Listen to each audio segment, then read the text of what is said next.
Bienvenue à cette vidéo, tu vas découvrir comment faire un design unique sur JDOM.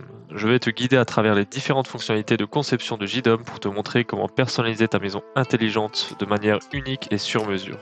Alors, prêt à donner vie à ta maison? Allons-y. Alors aujourd'hui démarre une série de vidéos, je vais faire en plusieurs étapes. On va faire la première étape du design et ensuite on va voir un peu plus loin dans les personnalisations un peu plus détaillées, un peu plus poussées. Donc là déjà ce qu'on va voir c'est, on va essayer de faire un tableau de bord avec tout ce qui est éclairage, tout ce qui est lumière etc. comme on voit à l'écran. Et ensuite on va voir comment mettre des caméras, le système d'alarme, un petit bouton d'SOS qu'on personnalise au clic.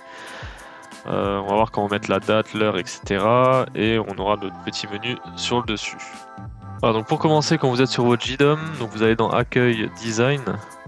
Et donc là, vous allez sur un design, vous faites clic droit, Édition, clic droit, Créer un design. Donc là vous le nommez, moi je vais le nommer tuto. Donc on arrive sur une page complètement vide. Donc là, en fait, tout se passe avec le clic droit sur les designs. Donc, on fait un clic droit, on a plein de menus, plein d'options. Donc, on va en voir quelques-unes. On va pas tout voir aujourd'hui parce que la vidéo sera beaucoup trop longue sinon. Donc, ce qu'il faut en premier lieu, c'est aller en mode édition pour pouvoir accéder à tous les petits menus. Donc, on va dans édition. Et ensuite, ici, on a accès à plein de menus. Et on va configurer le design pour commencer. Donc, ce qu'il faut, on va déjà paramétrer la taille du design. Donc la taille, ce sera la taille de l'écran auquel c'est destiné. Donc c'est destiné pour un mobile ou pour une tablette ou un écran d'ordinateur. Donc il faut voir la résolution de votre écran et en fonction prendre une image qui est adaptée et aussi configurer la taille du design à l'écran. Donc pour savoir la résolution, pour connaître la résolution de votre écran, que ce soit sur mobile, tablette, etc. Il y a quelque chose d'assez simple. On va aller dans le navigateur internet et on va aller sur le site là, screenresolutiontest.com. Vous pouvez aussi taper Screen Resolution Test sur Google et puis vous tomberez dessus. Ok, donc là ça vous dit que la résolution d'écran, donc ça c'est la mienne, qui est de 1920 par 1080. Donc ça après vous allez mettre sur votre téléphone par exemple. Là par exemple j'essaie sur mon téléphone, j'ai une résolution de 390 par 844. Donc dans ce cas là il faudrait que je le mette dans mes paramètres ici, 390 par 844. Il faut aussi que je trouve une image qui correspond à ces dimensions là. Donc là moi ce que je vais faire, je vais prendre une image pour ma résolution d'écran, donc qui est donc de, je l'ai plus en tête, 1920 par 1080. On met là 1920 1080. Voilà. Et ensuite on va chercher une image. Donc ça, pour chercher une image, je vais chercher tac tac tac. Puis wallpaper. Ah, j'aime bien un peu ce style là. Ça c'est sympathique. On va prendre celui-là il a l'air pas mal.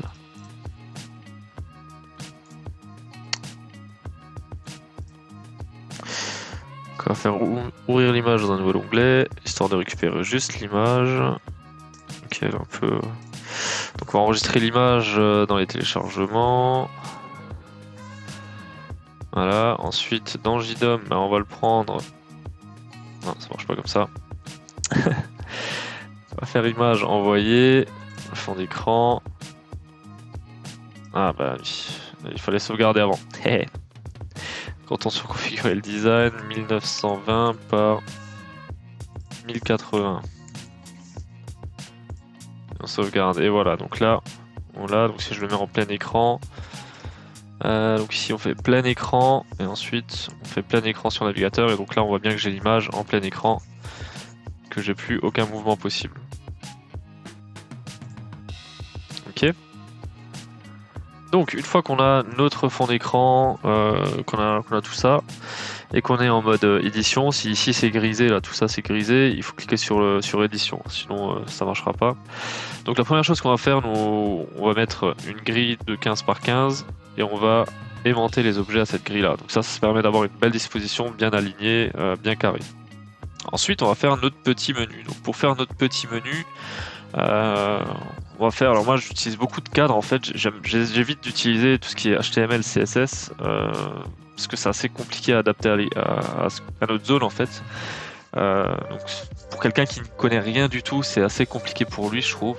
Donc on va faire au plus simple. Là, on va faire ajouter texte HTML. Vous allez comprendre, on va pas ajouter de texte de HTML, on va juste ajouter un cadre en fait. Donc là, ça nous crée notre petit texte HTML ici. On va aller dans les paramètres d'affichage. Et donc là, on va choisir un fond. On va mettre 25 par 25 par 25. J'aime bien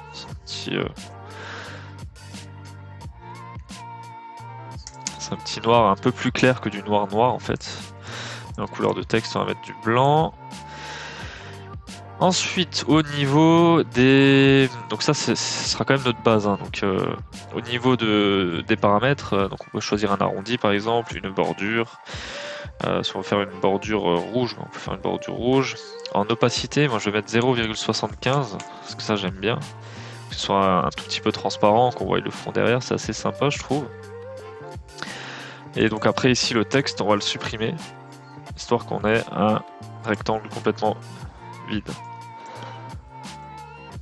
Donc là, du coup, on peut faire la taille qu'on veut. On fait la taille qu'on veut. Donc là, on va faire juste notre menu comme ça, qu'on va mettre tout en haut. On va mettre de là à là. Voilà. Ensuite, ce qu'on va faire pour faire un menu, il nous faut un peu, juste mettre en plein écran, qu'on n'ait pas le, voilà. Donc, voilà, pour faire le menu, il nous faut des boutons, hein, des petites icônes à cocher, bien sûr, à cliquer, pardon. Donc là, ce qu'on va faire là, tac, nous, un texte HTML. Donc là, pareil, on va pas mettre de texte ni de code. On va mettre une icône. Pour ça, on va à nouveau dans les paramètres. Et cette fois-ci, donc, en couleur de fond, on va cocher transparent. Donc on est vraiment à fond transparent. Ensuite, on va choisir l'icône. Donc là, on va choisir une icône d'ampoule, par exemple, pour dire que ça va être les lumières. Donc je pensais à le mettre en anglais. Vous validez. Donc ici, vous avez votre petite icône. En taille de police, ça je vais vous montrer après, on va déjà sauvegarder ça. Elle est où mon icône? Elle a disparu? Ah non, elle est là, ok. Oui, parce qu'il faut que je mette le texte, couleur du texte en blanc. Je peux mettre en blanc d'ailleurs, je vais mettre en 225. C'est aussi un blanc un peu moins blanc que du blanc. C'est un peu la même couleur que les textes qu'on a là actuellement sur les paramètres là, donc c'est à peu près la même couleur, le même principe. Voilà, ensuite on va enlever le texte aussi. Ouais, donc là on voit qu'on a une icône qui est toute petite, un peu trop petite à mon goût. Donc on va tourner dans les paramètres et on va mettre dans taille de police. C'est ici qu'on va mettre 500 par exemple. Pour vraiment avoir une bonne icône, voilà. Bonne icône, bien grande. Ok. Et donc l'icône là, on va la placer ici. Et après on va faire simplement des dupliqués pour constituer notre menu. Donc là j'ai combien d'espacements par rapport à celui-là? J'ai 1, 2, 3. On va faire pareil, 1, 2, 3. On va essayer de garder le même espacement à chaque fois. Voilà. Et donc là, on peut mettre une autre icône, bien sûr, hein, une petite alarme par exemple. Voilà, une petite alarme. Hop, on va mettre une icône. Une petite batterie par exemple. Tac, tac, tac, batterie. Voilà, après on va pouvoir mettre, je sais pas, des portes.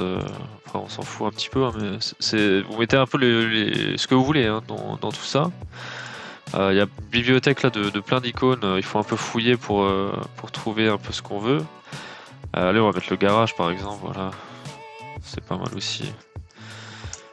Voilà, du coup si on enlève le mode édition, on voit un peu ce que ça donne. Je trouve que c'est pas très bien centré tout ça. Voilà. Donc là après on peut passer sur quelque chose un peu plus petit pour mieux centrer tout ça, parce que je trouve que c'est pas très aligné.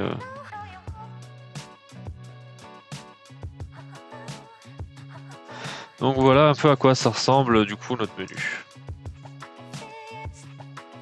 Donc on verra plus tard pour cliquer tout ça, hein, pour le rendre cliquable. Ou alors on voit tout de suite comme ça c'est fait. Hop, donc on retourne dans le mode édition. Ici on va créer, donc là on a que des images, hein, donc on peut cliquer dessus, ça fera rien du tout. Donc on va faire des zones. Des zones en fait c'est des zones qu'on va pouvoir cliquer. On va prendre la zone là qu'on va mettre par-dessus notre icône. Voilà. Et donc là on peut choisir ça. Bon, ça on voit un peu, on peut faire budget au survol, on peut voir ce qui se passe. Là on va faire une macro simple. On clique sur le petit plus pour mettre une action, donc pour en mettre plusieurs. Hein. Et donc là en fait, ce qui est très fort pour les zones justement, c'est on met une zone cliquable et après on peut faire ce qu'on veut. Donc là on peut faire vraiment tout n'importe quoi. Alors, on choisit un équipement, je vais au garage. Voilà, on va regarder ça. On va peut-être pas ouvrir la porte de garage, mais pour les interrupts de la lumière plutôt. Voilà, on peut choisir. Donc là, je clique dessus, ça va allumer la lumière du garage. Ou alors, on peut faire autre chose. Et donc là, c'est le bouton d'à côté. Ah, pardon, le bouton d'à côté, juste avant en fait.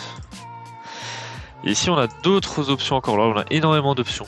Énormément d'options. Donc, on peut mettre une alerte. On peut arrêter JDOM avec ça, on peut l'éteindre. Hein. On peut changer de thème, colorer les icônes. On peut créer un message, un événement. Il y a beaucoup de choses qu'on peut faire, même redémarrer JDOM. On peut lancer un scénario, arrêter un scénario. Il y a énormément de choses possibles. Donc là, nous, ce qui nous intéresse, c'est d'aller à un autre design, donc aller au design. Voilà. Et après ici, on va sélectionner un design. Donc là, on va mettre alarme que j'ai déjà fait. Et on sauvegarde. Donc quand on quitte le mode édition, ça nous donne le rendu final. Donc là, si on veut, bon, c'est pas une alarme du coup, mais on peut cliquer dessus. Et ça nous envoie vers mon alarme que j'ai déjà fait tout à l'heure. Ok. Donc voilà pour les zones. Pour le reste, on verra ça dans une prochaine vidéo, parce qu'on est déjà arrivé à 13 minutes de vidéo. Donc on se revoit très vite pour la partie numéro 2. Et n'oubliez pas de vous abonner et d'activer la petite cloche pour avoir la notification dès que je sors la partie 2. Je vous remercie d'avoir regardé la vidéo, à très vite.